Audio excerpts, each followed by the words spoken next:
Welcome to mega news. Rangareddy జిల్లా Shadnagar future city commissionerate Shadnagar zone లో flag march నిర్వహించడం జరిగింది. డీసీపీ సిహెచ్ శిరీష మాట్లాడుతూ షాద్నగర్ జోన్ లో 200 మంది పోలీసులతో బ్లాక్ మార్చ్ నిర్వహించడం జరిగిందని తెలిపారు. ఈ ఫ్లాగ్ మార్చ్ నిర్వహించడానికి ముఖ్య ఉద్దేశం మున్సిపల్ ఎన్నికల్లో ప్రజలు నిర్భయంగా ఓటు వేయాలని, ఎలాంటి భయాందోళనకు గురికాకుండా తమ ఓటు హక్కును వినియోగించుకోవాలని షాద్నగర్ డీసీపీ సిహెచ్ శిరీష అన్నారు. ఫరూక్ నగర్, షాద్ నగర్ పట్టణ ముఖ్య ప్రాంతాల్లో ఫ్లాగ్ మార్చ్ నిర్వహించారు. ప్రజల భద్రత కోసమే పోలీసు పనిచేస్తుందని, ప్రజల్లో నమ్మకాన్ని కలిగించేందుకు పట్టణంలోని వీధుల్లో ఫ్లాగ్ మార్చ్ నిర్వహిస్తున్నామని, ప్రజల సేవకే పోలీసు సిబ్బంది ఉన్నదని, పట్టణంలోని ఎలాంటి అవాంఛనీయ సంఘటనలు జరగకుండా ఎన్నికలు నిర్వహిస్తామని, శాంతి భద్రతలకు ఎవరైనా విఘాతం కలిగిస్తే వదిలిపెట్టమని, ప్రతి ఒక్కరూ మున్సిపల్ ఎన్నికలలో నిర్భయంగా తమ ఓటు వినియోగించుకోవాలని పట్టణ ప్రజలకు సూచించారు. ఫ్లాగ్ మార్చిలో ఏసీపీ లక్ష్మీనారాయణ, సిఐలు విజయ్ కుమార్, చంద్రశేఖర్, నరసయ్య, శ్రీనివాస్, నరహరి, వెంకటేశ్వర్లు, అన్ని మండలాల ఎస్ఐలు తదితరులు పాల్గొన్నారు.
మా future city commissionerate Shadnagar zone పరిధిలో అన్ని క్రిటికల్ పోలింగ్ స్టేషన్స్ కవర్ చేసుకుంటూ ఇవాళ 200 మంది ఆఫీసర్స్ అందరం కూడా కలిసి ఫ్లాగ్ మార్చ్ నిర్వహించడం జరిగింది.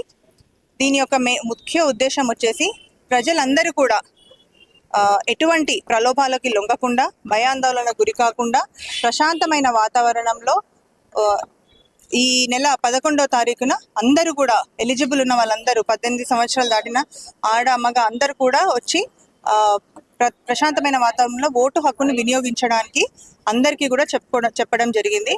దీనిలో భాగంగా వాళ్ళకి శాంతి భద్రతలు ఎంత చక్కగా ఉన్నాయో, ఇంత బలం మేమందరం ఉన్నాము మీకోసమై, ఎటువంటి ఇబ్బంది కలగకుండా మేము చూసుకుంటాము అని చెప్పి వాళ్ళకి ఒక కాన్ఫిడెన్స్ బిల్డింగ్ మెజర్స్ లో భాగంగా ఇదంతా చేయడం జరిగింది.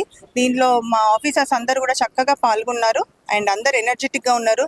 59 ఇయర్స్ 60 ఇయర్స్ వాళ్ళు కూడా అందరూ కూడా పాల్గొని చక్కగా 5 to 6 కిలోమీటర్స్ అయ్యింది. ఇక్కడ అందరం కూడా ఫ్లాగ్ మార్చ్ చక్కగా నిర్వహించడం జరిగింది. ఇటువంటివి ఇంకా ఎన్నో కార్యక్రమాలు కాన్ఫిడెన్స్ బిల్డింగ్ మెజర్స్ చేయడం జరుగుతుంది. మా సీనియర్ ఆఫీసర్స్ ఇన్స్ట్రక్షన్స్, సిపి గారి ముఖ్య ఉద్దేశం ఏంటంటే, మన ఫ్యూచర్ సిటీ కమిషనరేట్ స్టార్ట్ అయిన తర్వాత these are the first elections, ఎటువంటి అన్టువర్డ్ ఇన్సిడెంట్ కాకుండా చక్కగా నిర్వర్తించాలి అని చెప్పి మా అందరికీ గైడెన్స్ ఇవ్వడం జరిగింది. దానిలో భాగంగానే మేము ఇవన్నీ కూడా చక్కగా కంప్లీట్ చేస్తామని మాకు కాన్ఫిడెన్స్ ఉంది. Thank you so much. Total 200 members ఉన్నారు. ఇప్పుడు ఇంకా చాలా మంది వస్తారు. ఎలక్షన్స్ అప్పుడు 1-2 days బిఫోర్ మనకి బయట నుంచి కూడా ఫోర్స్ వస్తుంది. బెటాలియన్స్ వాళ్ళు కానీ, ఫారెస్ట్ ఆఫీసర్స్ కానీ అందరు కూడా ఎక్స్ట్రా ఫోర్స్, మళ్ళీ వాళ్ళు కూడా ఇంకొక 300 మంది వస్తారు. సో మనకి ఇక్కడ మొత్తం 31 లొకేషన్స్ లో 71 పోలింగ్ స్టేషన్స్, 76 పోలింగ్ స్టేషన్స్ ఉన్నాయి. అన్నిట్లో కూడా మేము విజిట్ చేయడం జరిగింది. బందోబస్తు కూడా చక్కగా ప్లాన్ చేశాము. మాకందరికి కూడా చాలా కాన్ఫిడెన్స్ ఉంది. ప్రశాంతమైన వాతావరణంలో ఎలక్షన్స్ జరిపిస్తామని మీడియా సోదరులు. అట్లా ఉండదండి. ఎప్పుడైనా మా దగ్గర ఉండే ఫోర్సే కాకుండా ఎక్కడ ఎలక్షన్స్ ఉంటే అక్కడ గవర్నమెంట్ ఇంకా సపోర్ట్ చేస్తుంది అన్నమాట, ఇంకా ఎక్కువ ఫోర్స్ ని ఇస్తుంది.